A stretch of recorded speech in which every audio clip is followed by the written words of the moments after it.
Wir lieben Patchwork, aber den Stoff, den wir hier gerade vor uns haben, den zerschneiden wir auf gar keinen Fall.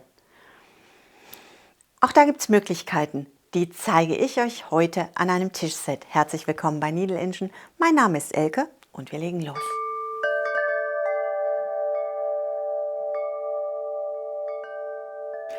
Und das ist der Stoff, aus dem ich mein Tischset arbeiten möchte.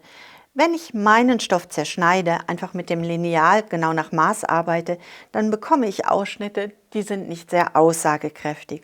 Ich könnte hingehen und könnte sagen, ich wähle einzelne Elemente aus meinem Stoff, dann würde ich viel verlieren.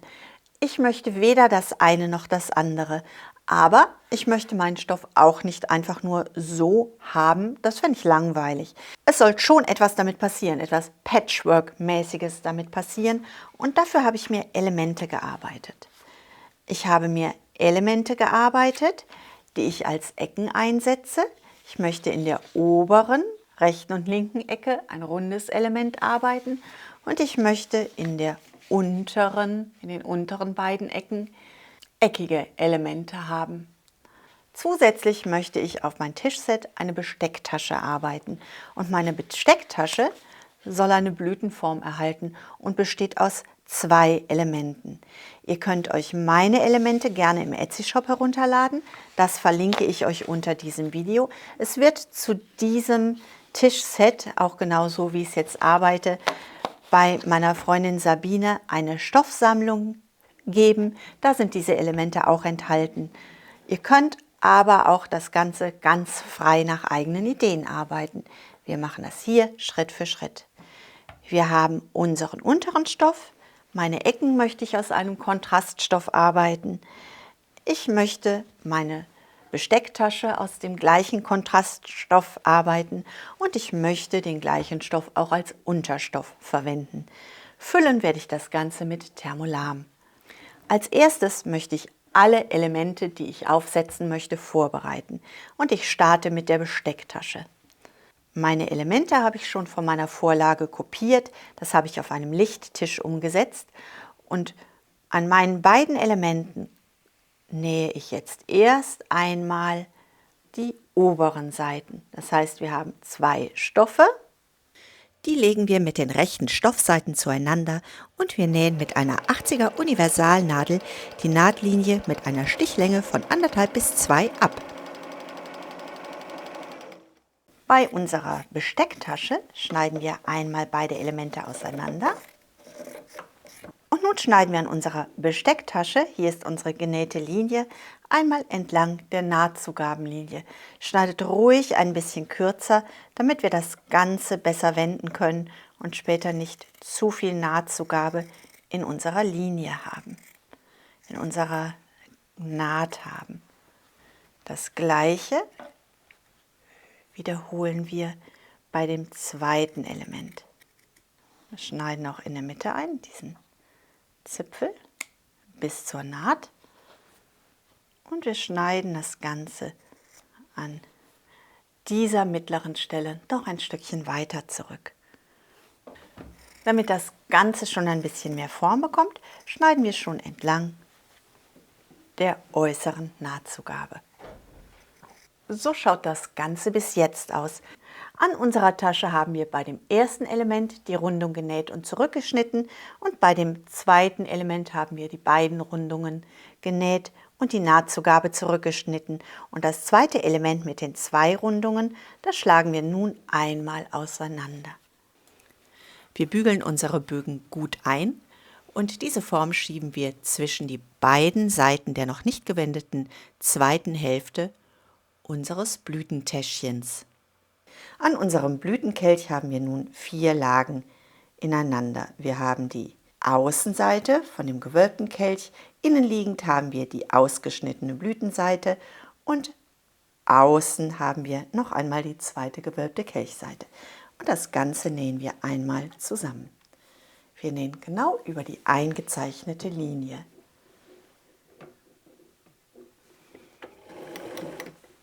Wir verriegeln.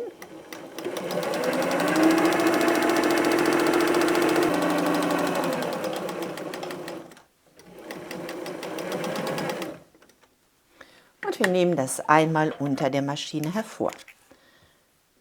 Als nächstes schneiden wir die Nahtzugaben weit zurück. Vor allen Dingen an den Ecken. Da möchten wir sehr wenig Nahtzugabe haben.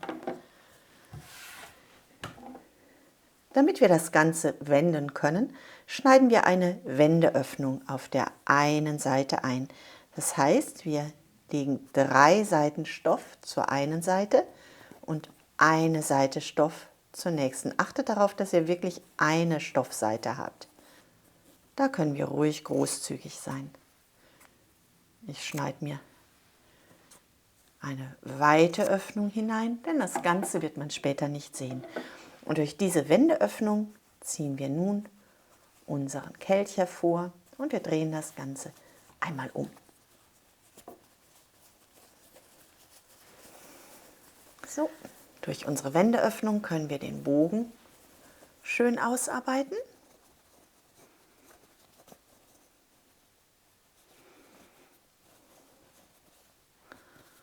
So schaut das aus. Und wir arbeiten einmal unseren Kranz hier aus. Es geht sehr gut, wenn man durch die Wendeöffnung greift und da einmal nachschiebt. Und schon ist unser Blütenelement fertig.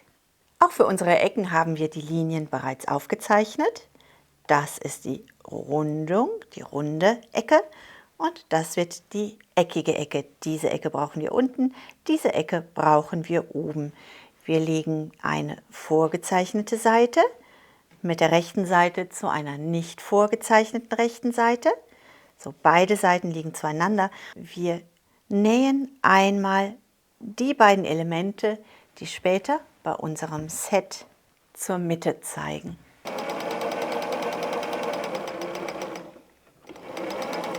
Ich verriegel und ich nähe diese andere zur Mitte zeigende Linie.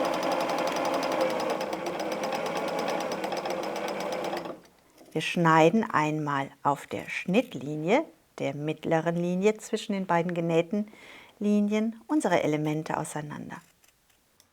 Die Nahtzugabe an unseren Ecken schneiden wir genauso zurück, wie wir es bei dem Bestecktäschchen schon umgesetzt haben. Und wir verfahren nach der gleichen Methode. Zu dem Anfertigen der Ecken habe ich bereits ein ausführliches Video online gestellt. Das verlinke ich euch unter diesem Video. Wir haben alle Elemente und wir bauen unser Sandwich auf. Das heißt, wir legen einmal unseren unteren Stoff aus. Wir legen unsere Füllung darauf und wir richten unseren ungeschnittenen Stoff aus. So, das Ganze legen wir glatt hin. Unser Stoff liegt an allen Seiten noch über. Nun können wir unsere Ecken ausrichten und wir finden den richtigen Platz für unser Bestecktäschchen. Wenn wir zu weit zur Mitte gehen, dann sieht es nicht mehr aus. Wir können keinen Teller stellen. Das heißt, wir bleiben möglichst an der rechten Seite. Und hier ist jetzt die Frage, hier habe ich so eine schöne Figur. Möchte ich das da so drüber setzen? Eher nicht. Ich kann jetzt also in aller Ruhe mein Element so ausrichten, dass ich das Gefühl habe, ich verliere so wenig wie möglich von den Themen, die ich gerne haben möchte. Und wenn ich meine Position gefunden habe, dann stecke ich das Ganze einmal fest. So, wir nehmen unser Sandwich, rollen das an der Stelle, an der wir nicht quilten, einmal so ein bisschen ein. Und ich nähe einmal um meine ganze Figur herum. Ich hole einmal den Unterfaden nach oben, denn auch hier möchte ich die Kontrolle über beide Fäden haben. Ich möchte nicht später überraschend auf der Rückseite so einen Fadensalat finden. Und ich habe zu wenig Fläche, um die Fäden auf der Arbeitsfläche festzuhalten. Meinen Stich stelle ich grob ein auf 3. Das finde ich schöner.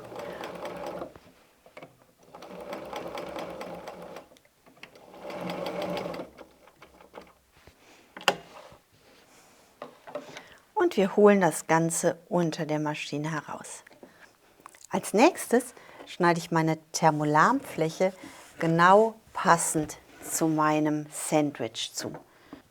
Und so schaut das aus.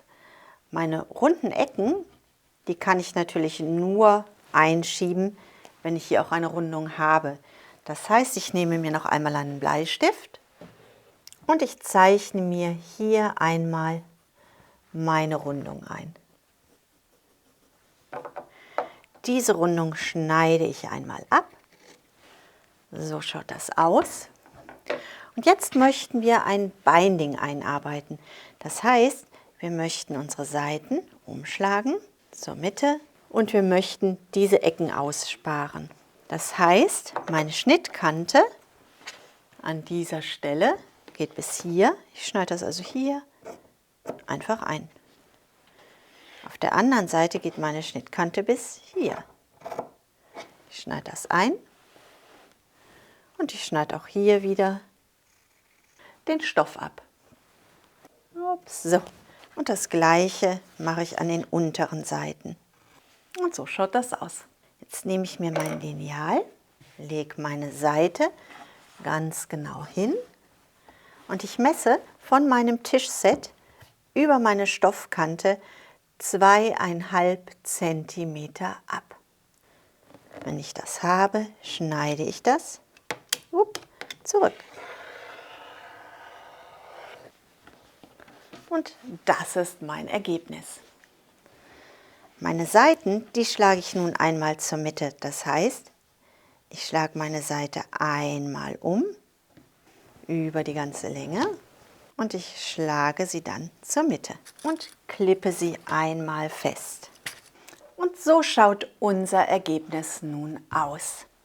Wir nähen einmal knappkantig unseren ganzen Rand ab.